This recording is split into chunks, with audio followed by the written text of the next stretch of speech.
రాష్ట్ర ముఖ్యమంత్రి రేవంత్ రెడ్డి గారు తెలంగాణ రాష్ట్ర వ్యాప్తంగా మున్సిపల్ ఎన్నికల ప్రచారాన్ని హోరెత్తిస్తున్నాడని మాత్రం చెప్పొచ్చు. అందులో భాగంగానే నిన్న ముఖ్యమంత్రి రేవంత్ రెడ్డి గారు చొప్పదండి బహిరంగ సభలో పాల్గొనడం జరిగింది. ఆ సందర్భంగా మాజీ ముఖ్యమంత్రి ప్రతిపక్ష నాయకుడు కల్వకుంట్ల చంద్రశేఖరరావు గారి మీద సంచలనమైనటువంటి వ్యాఖ్యలను అయితే ముఖ్యమంత్రి రేవంత్ రెడ్డి గారు చేయడం జరిగింది. తెలంగాణ రాష్ట్రంలో బీజేపీ బీఆర్ఎస్ రెండు ఏబీ టీములుగా మారి ఏ ఎన్నిక వచ్చినా ఆ ఎన్నికల్లో వాళ్ళిద్దరూ లోపాయికారి ఒప్పందంతో ఎన్నికలకు వెళ్తున్నారని చెప్పి ముఖ్యమంత్రి చెప్పడం జరిగింది. మనం ఒకసారి చూసుకున్నట్లయితే మిత్రులారా, పార్లమెంటు ఎన్నికల్లో బీఆర్ఎస్ పార్టీ ఓట్లను మొత్తం గంపగుత్తగా బీజేపీ పార్టీకి మళ్లించి తెలంగాణ రాష్ట్రంలో బీజేపీ పార్టీకి 8 మంది ఎంపీలు గెలిచిండ్రంటే దానికి కారణం ఎవడు అవునన్న కాదన్న బీఆర్ఎస్ పార్టీ. చివరికి వాళ్ళ ప్రతిసారి గెలిచేటటువంటి మెదక్ పార్లమెంటు స్థానాన్ని కూడా కోల్పోయే పరిస్థితి వచ్చింది. సిద్దిపేట కావచ్చు, గజ్వేల్ కావచ్చు, ఈ ప్రాంతాల్లో కూడా అత్యధిక ఓట్లు, మామూలుగా అయితే సిద్దిపేట గజ్వేల్ ఈ ప్రాంతంలో బీఆర్ఎస్ పార్టీకి కంచుకోటలుగా ఉంటాయి. ఈ ప్రాంతాల్లో కూడా మొత్తం వన్ సైడ్ బీజేపీ పార్టీకి పార్లమెంటు ఎన్నికల్లో ఓట్లు అయితే పోలు కావడం జరిగింది. దీన్ని బట్టి చూస్తేనే వీళ్ళిద్దరు లోపాయికారి ఒప్పందంతో కలిసిమెలిసి పనిచేస్తున్నారు.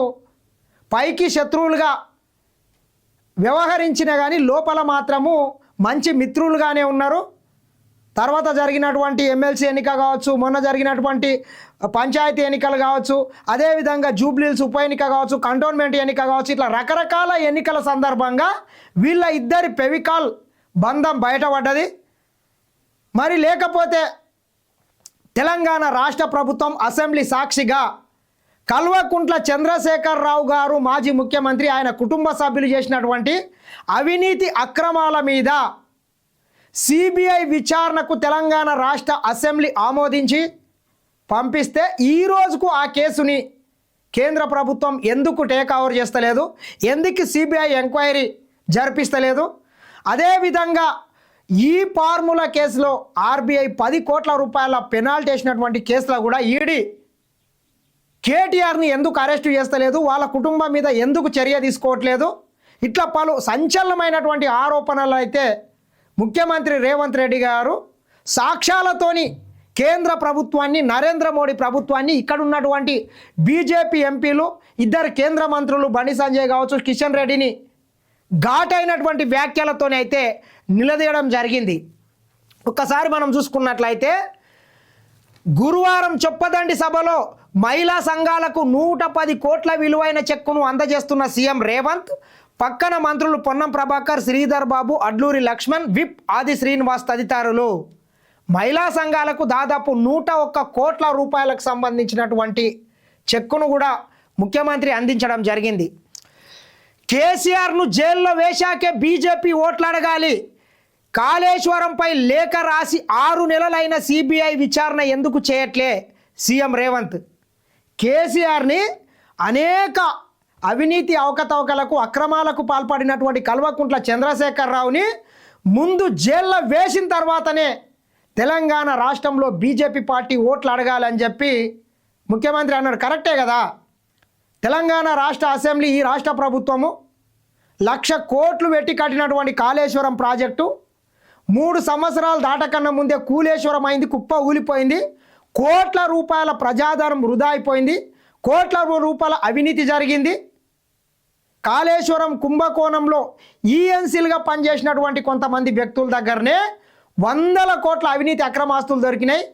వీళ్ళ కల్వకుంట్ల చంద్రశేఖరరావు కుటుంబం, కేసీఆర్ కావచ్చు, హరీష్ రావు కావచ్చు, వీళ్ళ ఫామ్ హౌస్ పరిసర ప్రాంతాల్లోనే ఈ కాళేశ్వరానికి ఈఎన్సీలుగా పనిచేసినటువంటి మాజీ ఇంజనీర్లు పెద్ద మొత్తంలో 100 ఎకరాలలో వ్యవసాయ క్షేత్రాలు, ఫామ్ హౌజులు వాళ్ళు నిర్మించుకున్నారు. కాబట్టి వీళ్ళందరూ కలిసి దొంగలు కలిసి గట్లు వంచుకున్నట్లు ఈ రాష్ట్ర సంపదని లూటీ చేసిండ్రు. దాని మీద విచారణ చేయమని సిబిఐ ఎంక్వైరీ వేస్తే 6 నెలలైనా ఎందుకు నిమ్మకు నీరెత్తనట్లు వ్యవహరిస్తున్నారు? కేంద్ర ప్రభుత్వం చెప్పాల్సినటువంటి బాధ్యత ఉన్నదని చెప్పి ముఖ్యమంత్రి రేవంత్ రెడ్డి గారు చెప్పడం జరిగింది. ఫార్ములా ఈ రేసు కేసులో ఐఏఎస్లపై విచారణ ఎందుకు అనుమతిస్తలే?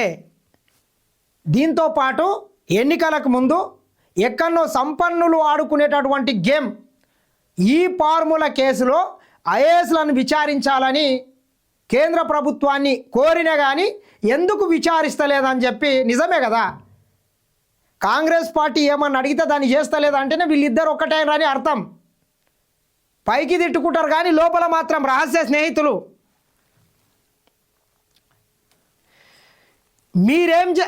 బీజేపీ బీఆర్ఎస్ది చీకటి ఒప్పందం, వారిద్దరిది పెవికాల్ బంధం. ప్రొటెక్షన్ మనీ తీసుకుంటూ బీఆర్ఎస్ వాళ్ళను బీజేపీ కాపాడుతున్నది. మోదీ హామీ ఇచ్చిన పాలమూరుకు జాతీయ హోదా వస్తలే, రాష్ట్రానికి వచ్చిన ఆ పార్టీ జాతీయ అధ్యక్షుడు ఈ అంశాన్ని ఎందుకు ప్రస్తావించలే? బండి గుండు తెచ్చేదేం లేదు, మోదీ ముందు మాట్లాడే ధైర్యం వాళ్ళకు లేదు. కరీంనగర్ జిల్లా చొప్పదండిలో ప్రజాపాలన ప్రగతి బాట సభ. ఈ రాష్ట్రం నుంచి రూపాయి కడితే ₹1 కూడా రిటర్న్ వస్తలేదు. అది ఓను ఈ రాష్ట్రానికి, తెలంగాణ రాష్ట్రానికి మెట్రో రైలు విస్తరణకు నిధులు అడిగినియట్లేదు. అదేవిధంగా మూసీ నది ప్రక్షాళన కోసం కేంద్ర ప్రభుత్వాన్ని నిధులు అడిగితే కూడా ఇవ్వట్లేదు. పాలమూరు రంగారెడ్డి ఎత్తిపోతల పథకానికి జాతీయ హోదా అడిగితే ఇవ్వట్లేదు.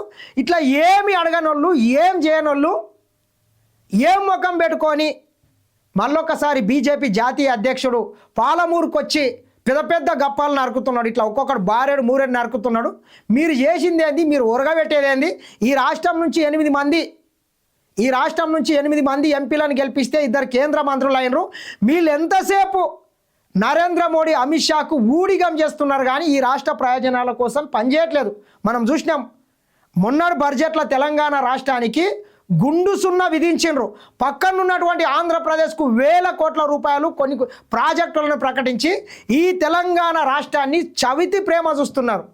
ఇక్కడ కాంగ్రెస్ పార్టీ అధికారంలో ఉన్నది కాబట్టి వీళ్ళందరికీ తగిన బుద్ధి చెప్పాల్సినటువంటి అవసరం మనకుందని చెప్పిండు ముఖ్యమంత్రి. దాంట్లో తప్పేముంది?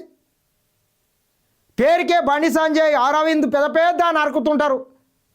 80% ఉన్నటువంటి హిందువులకు వీళ్ళు ఏం చేయరు కానీ పొద్దుగాల లేస్తే పొద్దు మిక్తే హిందూ ముస్లింలు అని పంచాయతీలు పెడతారు. పెట్టింది వాస్తవం కాదా? మరి ఎందుకు చేస్తలేరు? 80% మంది హిందువులు ఈరోజు కోట్ల మంది నిరక్షరాస్యులు ఉన్నారు. ఉద్యోగాలు లేవు, నిరుద్యోగులు ఉన్నారు. ఏం చేయాలని అర్థం కాక తల్లిదండ్రులకు భారమై ఈరోజు ఈ దేశ యువత మొత్తం గంజాయి కావచ్చు, కొకాయిన్ కావచ్చు, మారక ద్రవ్యాలు, ఆన్లైన్ గేమ్స్, బెట్టింగ్స్, ఇట్లా పనికిరాని విషయాల మీద యువత బంగారు భవిష్యత్తును నాశనం చేసుకుంటే దాని గురించి ఎవడు మాట్లాడినటువంటి పాపాన కూడా పోతలేరు. 2 ఏళ్లలో ఏం చేశారని మమ్మల్ని అడుగుతున్నారు. మరి 10 ఏళ్లలో కేసీఆర్ ఏం చేసిండు, 12 ఏళ్లలో మోడీ ఏం చేసిండో లెక్క చెప్పాలి. 2 ఏళ్లలో మేమేం చేసామో అసెంబ్లీలో లెక్క చెప్తాం. 2 ఏళ్లలో 70,000 ప్రభుత్వ ఉద్యోగాలు ఇచ్చినాం. ధైర్యం ఉంటే ఎల్బీ స్టేడియానికి వస్తే 70,000 మంది తలలు లెక్కబెట్టి చూపిస్తా. 100 యంగ్ ఇండియా ఇంటిగ్రేటెడ్ స్కూళ్ళ పనులు ప్రారంభించినాం. హాస్టల్ విద్యార్థులకు 40% మెస్ ఛార్జీలు పెంచినాం. వచ్చే అకాడమిక్ ఇయర్లో పాఠశాల విద్యార్థులకు బ్రేక్ఫాస్ట్ పెట్టాలని నిర్ణయించినాం. 10 ఏళ్ళు అధికారంలో ఉన్నటువంటి కల్వకుంట్ల చంద్రశేఖరరావు ఏం చేయలేదు. 12 ఏళ్ల నుంచి ఈ దేశాన్ని పరిపాలిస్తున్నటువంటి నరేంద్ర మోడీ ఏం చేసిండ్రో, ఈ 2 ఏళ్లలో తెలంగాణ రాష్ట్రంలో కాంగ్రెస్ పార్టీ అధికారంలో ఉండి ఏం చేసిందో ఎల్బీ స్టేడియంకి రాండి. మేము ఇచ్చినటువంటి 70,000 ప్రభుత్వ ఉద్యోగాలు తలలు లెక్కగట్టి చూపిస్తాం. అదేవిధంగా పేదోళ్లకు ఉచిత బస్సు కావచ్చు, 200 యూనిట్ల కరెంటు బిల్లు కావచ్చు, ప్రతి పేదోనికి రేషన్ కార్డు ఇవ్వడం కావచ్చు, రేషన్ కార్డుతో పాటు సన్న బియ్యం ఇవ్వడం కావచ్చు, 9 రోజుల్లో 9,000 కోట్లు, ప్రతి ఎకరాకు 6,000 రూపాయల రైతు భరోసా కావచ్చు. అదేవిధంగా ఈ దేశ చరిత్రలోనే మొట్టమొదటిసారిగా ప్రతి రైతుకు 2 లక్షల లోపు ఉన్నటువంటి రైతు రుణాలను 21,000 కోట్ల రూపాయలను ఈ రాష్ట్ర ప్రభుత్వం ప్రకటించింది. ప్రతి పేదోడు ఈరోజు ఆత్మగౌరవంతో బతకడానికి ప్రతి గ్రామంలో తెలంగాణ రాష్ట్రంలో ఉన్నటువంటి దాదాపు 12,730 గ్రామ పంచాయతీల్లో ఒక్క గ్రామ పంచాయతీల్లో లేకుండా ఈరోజు ఇందిరమ్మ ఇండ్ల నిర్మాణం శరవేగంగా జరుగుతున్నది.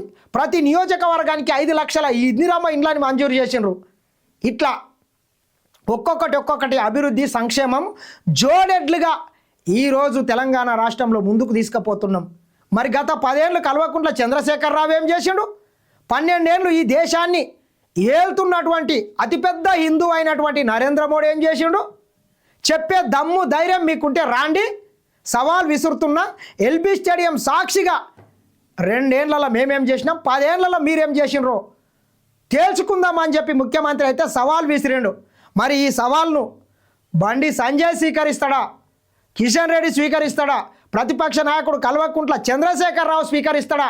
ఇక ఆయనకు ఫామ్ హౌస్లో నుండి రావడం కుదరకపోతే వాళ్ళ పుత్రరత్నం పండిత పుత్ర పరమ సుంట డ్రామారావు అలియాస్ కేటీఆర్ వచ్చి ఈ సవాల్ స్వీకరిస్తాడా?